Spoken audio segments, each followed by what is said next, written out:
Okay, so now we have Hanno on the stage. Please give Hanno a hand. Yeah, so this was a bit spontaneous, but we won a Pony Award for this work, and like people came to me and said, "Yeah, congratulations for the Pony Award." But what was it about? So I thought I should give a talk about that. So we discovered an attack in TLS, which we named the robot attack. So the talk will contain a few formulas. I hope nobody is scared of that, but like some basic math, but yeah. To understand this attack, we need to have a look at the TLS handshake. So if we want to start a TLS connection, what we want to get is that a client and a server, they need to get a shared secret, which they can use for encryption. And there are two major ways how to do this. There's the traditional older way, which is using RSA encryption, and then there's the more modern way to use a Diffie-Hellman key exchange. This can still use RSA, but then RSA is used for signatures and not for encryption. And this provides so-called forward secrecy, which is a nice property to have. But the attack I'm talking about is about the RSA encryption, so the older version of the TLS handshake.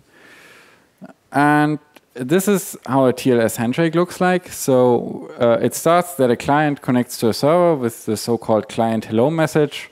This basically contains what version of TLS the client supports maximum and what encryption methods it supports.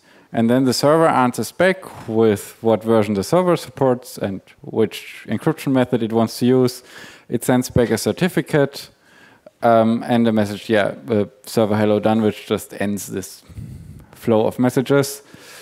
And then there comes this client key exchange, and this is the interesting part because that is where this attack happens, which is, in the case of RSA, essentially some random bytes that are encrypted with RSA.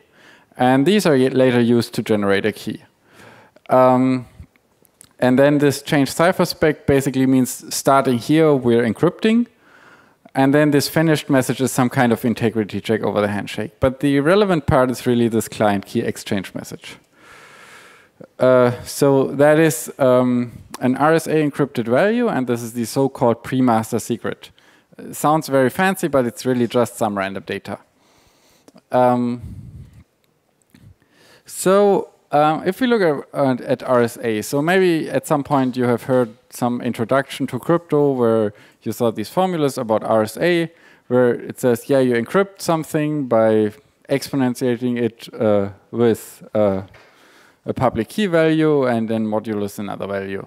And decrypting is basically the same. You just use the private key instead of the public key. Now, this naive way of RSA encryption is not really what we use in the real world. And I often also get a bit annoyed and angry when people teach this as that's how you do RSA, because it's really not. And there's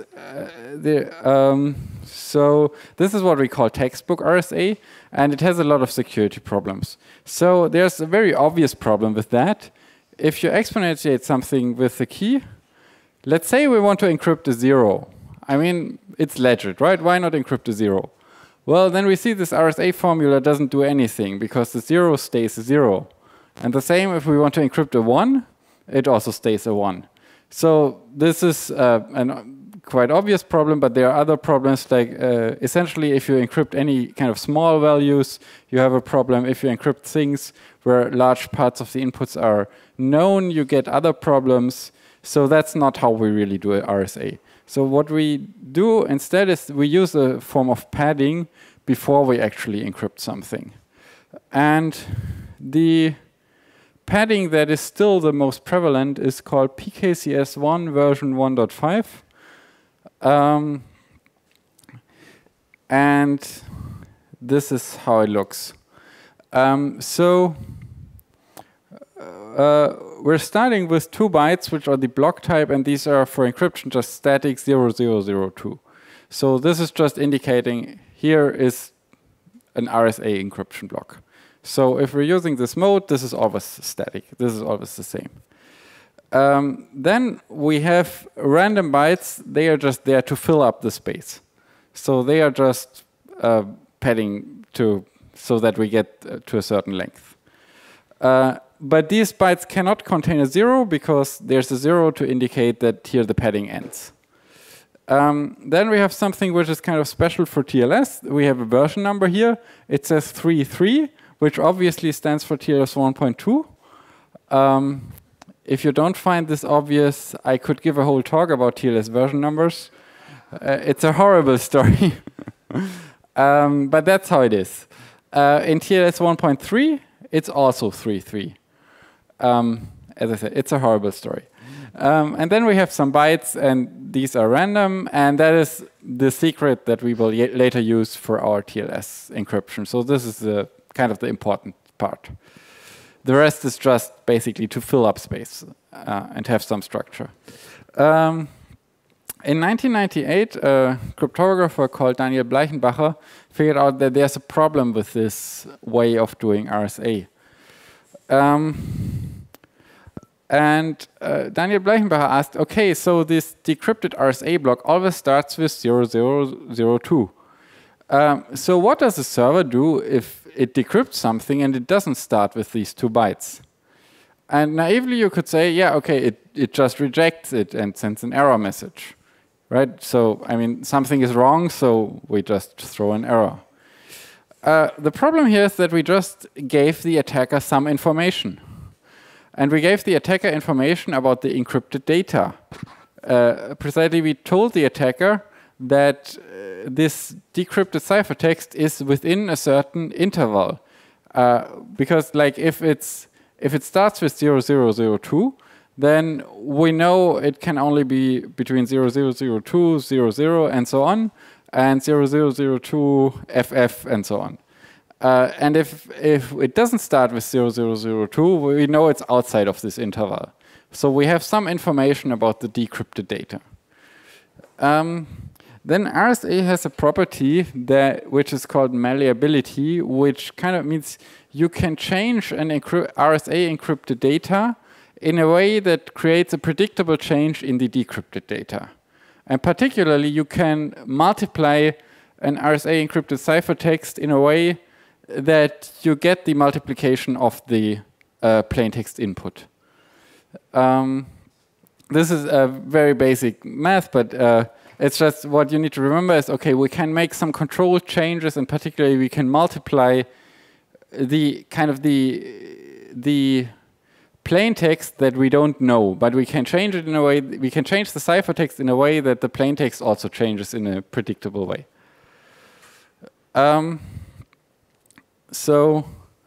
Okay, so what does that mean? What we need to remember is that crypto is essentially just math on numbers. So when we talk about keys, when we talk about ciphertext, they are all just representations in numbers.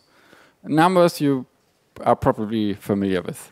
So, okay, and so we learned if we have a valid padding, that implies that, so if we do this this manipulation that I just told you, the malleability, then we kind of know what when we know whether it starts with 0002, we know something about a factor multiplied with plaintext message. So we can look at a simple example which kind of illustrates what that means. So let us assume we have a number x, and we know that 3,000 times this number starts with 45. Then we know that 3,000 times this number is larger than 45,000 and it's smaller than 46,000. That is obvious, right? That's kind of the definition. A number 5 digits starts with these 2 numbers.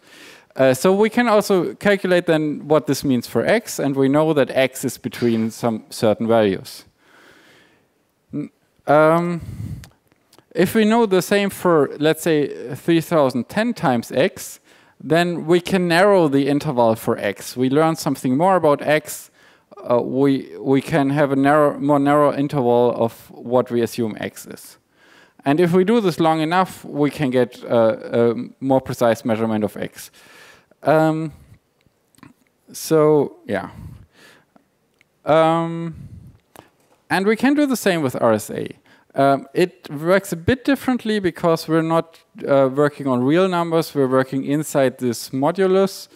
But essentially what Daniel Bleichenbacher figured out is that there is an algorithm where if you have enough of these, if you get enough information about these, whether something starts with this block or not, then you can, in the end, narrow the interval of what the plaintext is more and more. And at some point, you can just brute force it. And yeah, then you learn about the decrypted value. So there are some variations of it. So I said, so the ideal attack works if the server just tells us whether these 2 bytes at the beginning are correct or not. But we also have other servers where it may behave differently depending on whether in this random padding there are zeros or whether this version number is different. So we sometimes get not directly this information that it starts with 0002 or not, but only with some probability. And then we talk of different strengths of oracles. But that, yeah. So now you may wonder, okay, how do we fix this? And of course, this was in 1998, so people thought, okay, we need to do something about it. And the next version of the TLS standard was TLS 1.0. Before it was called SSL, but yeah. And this says, okay, the best way to avoid vulnerability to this attack is to treat incorrectly formatted messages in a manner indistinguishable from correctly formatted RSA blocks. Thus, when it receives an incorrectly formatted RSA block, a server should generate a random 48-byte value and proceed using it as the pre-master secret. So the idea here is, if a server gets a wrong decryption, then it pretends everything is all right, but it will continue the handshake with randomly generated data. And then the handshake will fail later because server and client have different keys. This sounds a bit weird, maybe a bit, yeah, but that is the defense they came up with. Now it turned out this was, yeah, so yeah, that's what I just said. It turns out this was not entirely sufficient, so in TLS 1.2 the section got a bit longer. Here it says, as described by Klima. So Klima, he wrote a paper where he basically could show that some implementations, even if they implemented this countermeasure, they were still vulnerable to a variation of this attack. So one thing here that is different is that you should generate this random data even before you start decrypting anything. And the reason for that is that it could lead to timing attacks if you only generate this random data after you got a wrong block. And then it has this kind of complicated algorithm here, what you should do. But also it proposes you another algorithm, which is equally complicated. And then it tells you, although no practical attacks against this construction are known, Klima et al. Describes some theoretical attacks. And therefore the first construction is recommended. So you get 2 ways to prevent this attack. Then they tell you should use the first one, but you could still use the second one. Not really clear why, but and also, yeah, in any case, a TLS server must not generate an alert if processing RSA encrypted pre-master secret fails or the version number is not as expected, and so on and so on.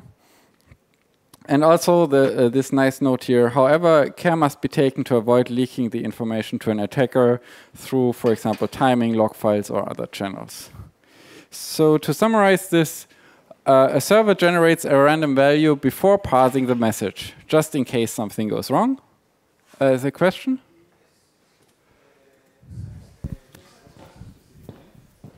Oh, sorry.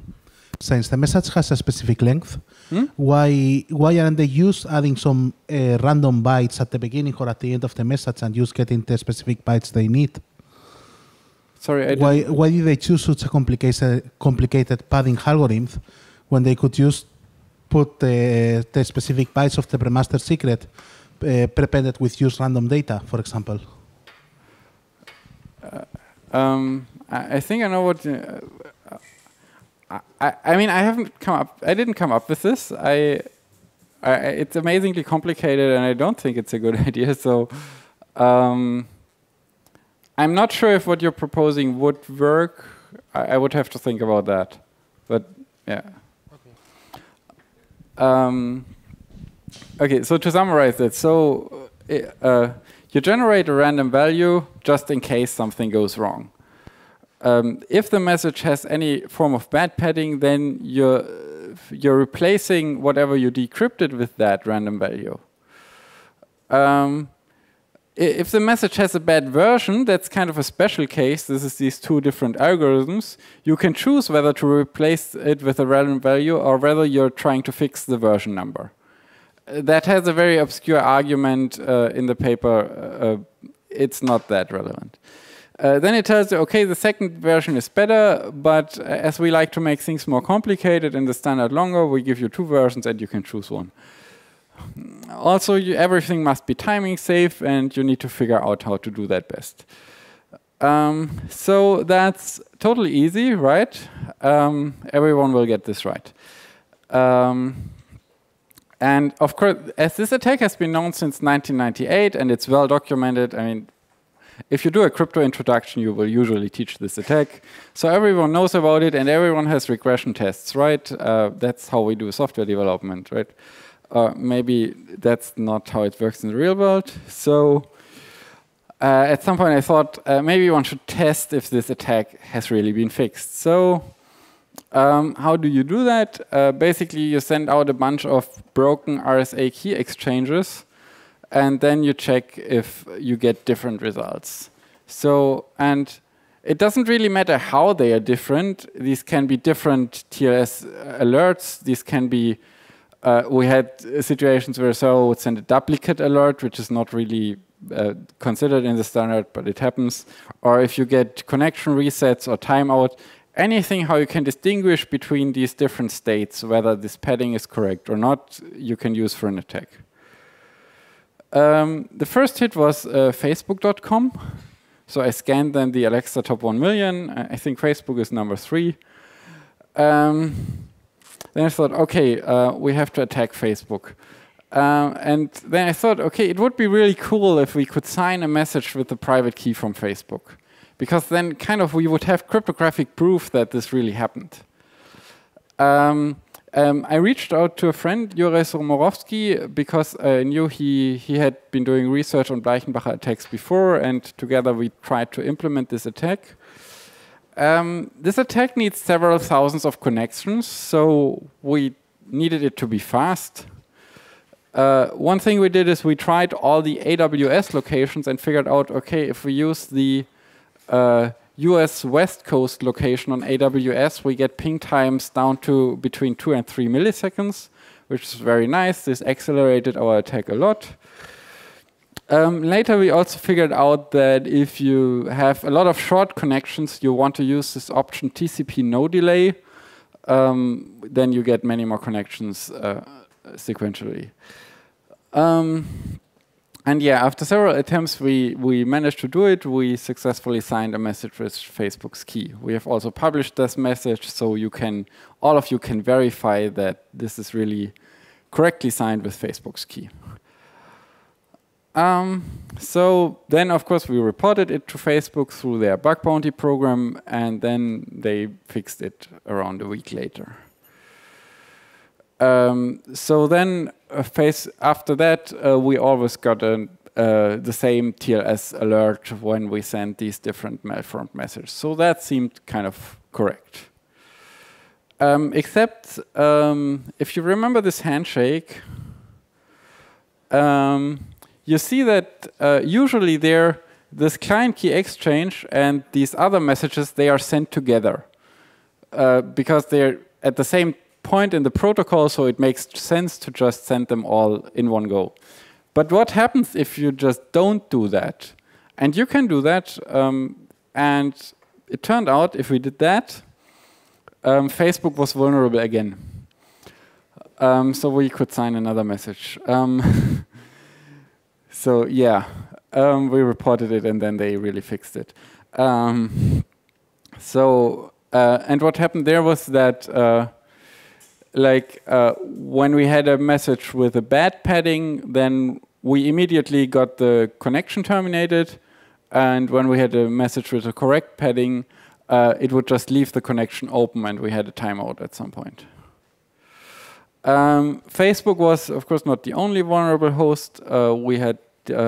We discovered devices from F5. They sent a TLS alert versus a timeout, leaving the connection open. We had devices from Citrix where it was the other way around. There, in the invalid padding, the connection was left open. This was a bit annoying because we have many more messages with an invalid padding than with a valid padding, so this made the attack kind of impractical because we had all these timeouts. Okay, so what is the impact of such an attack? So, as I said earlier, there are these two different ways of doing TLS handshakes, the RSA one and the Diffie-Hellman one. And if you have a server that only supports these RSA handshake, then this attack is kind of really bad because you just record traffic and then you can decrypt it. So, I don't know, you can read passwords or whatever. However, these days, most people... Is there a question? Okay.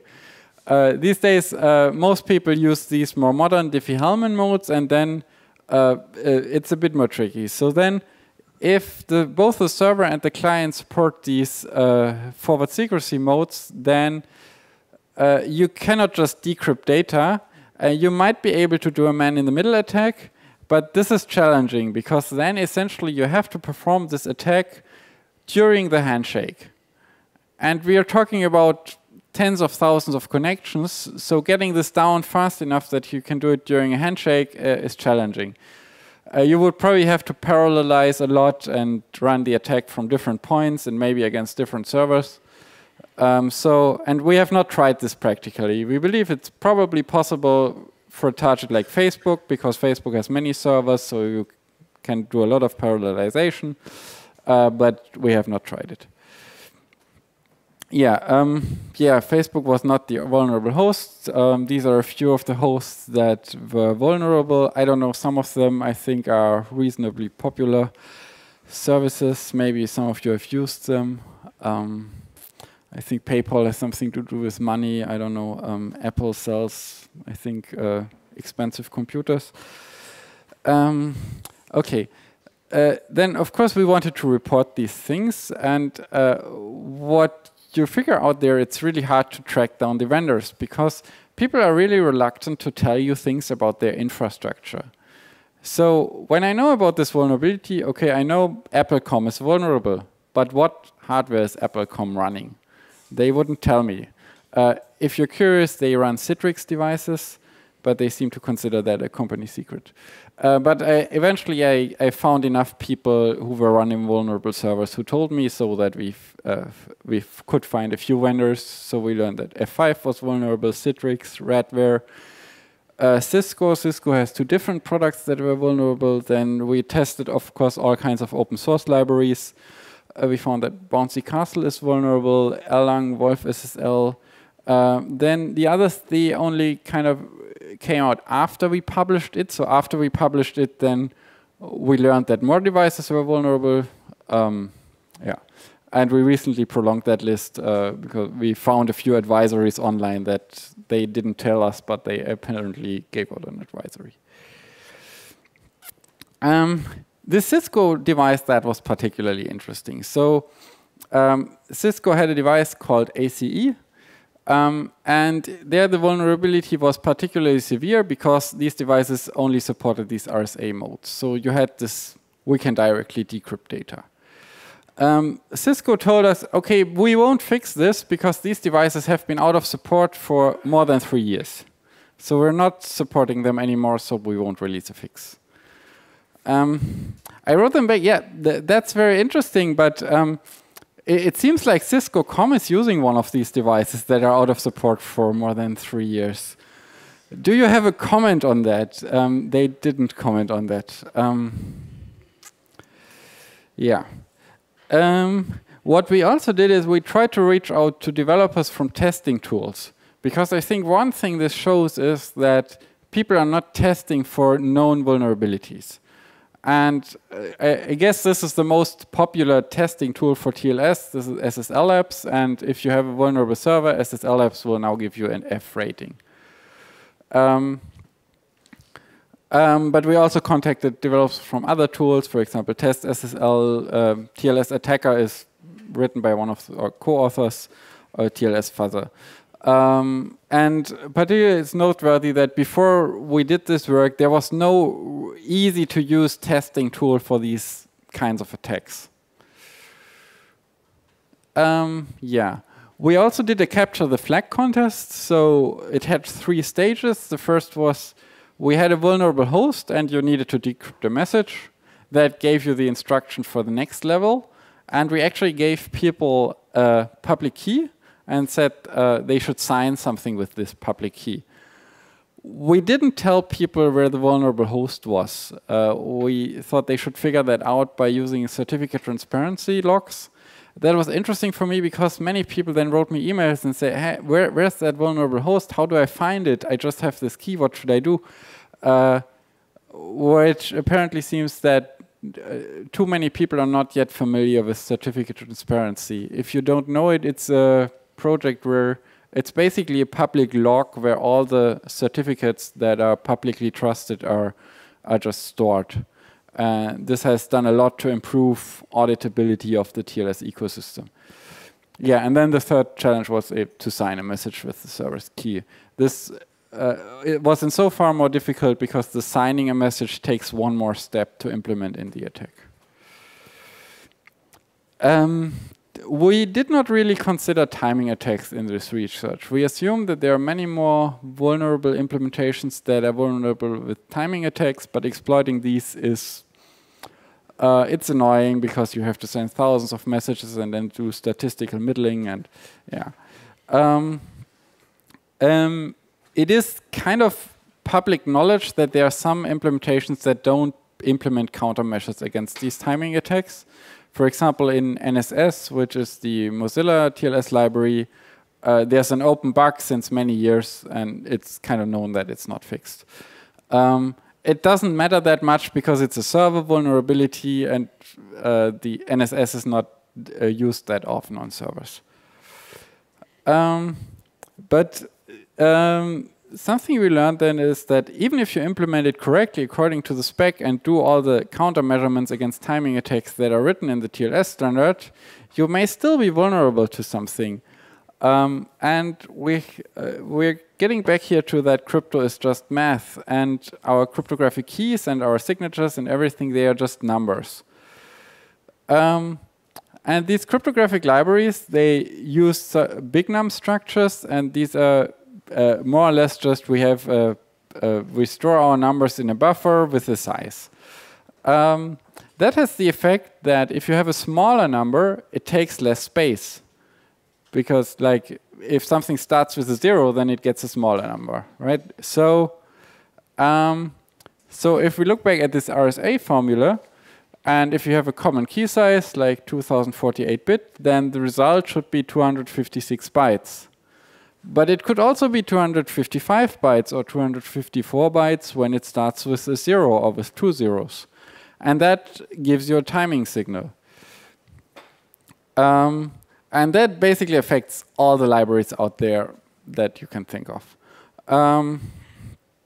We have no idea if this is practically exploitable, but it's definitely not nice. David Benjamin from Google, he's a major developer at Boring SSL. They have now are testing a fix, and they have also submitted a pull request to OpenSSL, so maybe it will be fixed at least there. Yeah. One thing we occasionally observed was that we were getting inconsistent replies from servers, and sometimes also things that looked like just garbage bytes. So one of the products was Communicate Pro, which seems to be some mail server product. They did not really communicate with us, even though that, yeah. So we assume there are some kind of vulnerabilities that. This not mine. We assume that there may be some kind of Heartbleed style vulnerability in some products. If someone wants to look out for this, maybe interesting. So what should we really do about this vulnerability? Essentially, I think these TLS RSA modes, they are broken.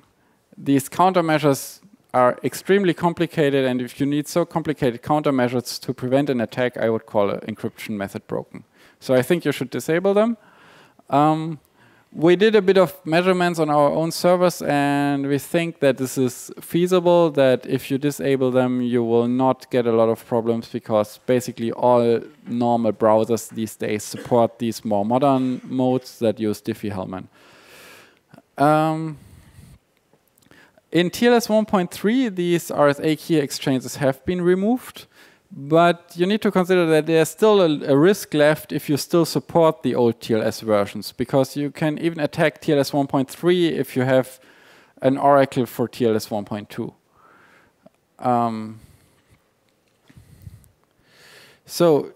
Yeah, in general, people should stop using RSA with this old padding mode. There has been a newer padding mode. I think it's been standardized in 2004.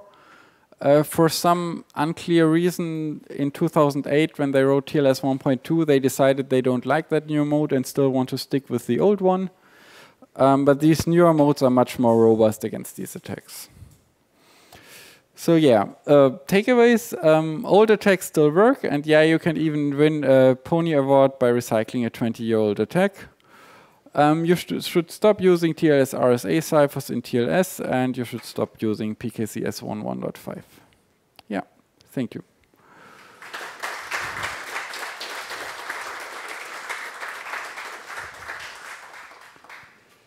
Any questions? Yeah.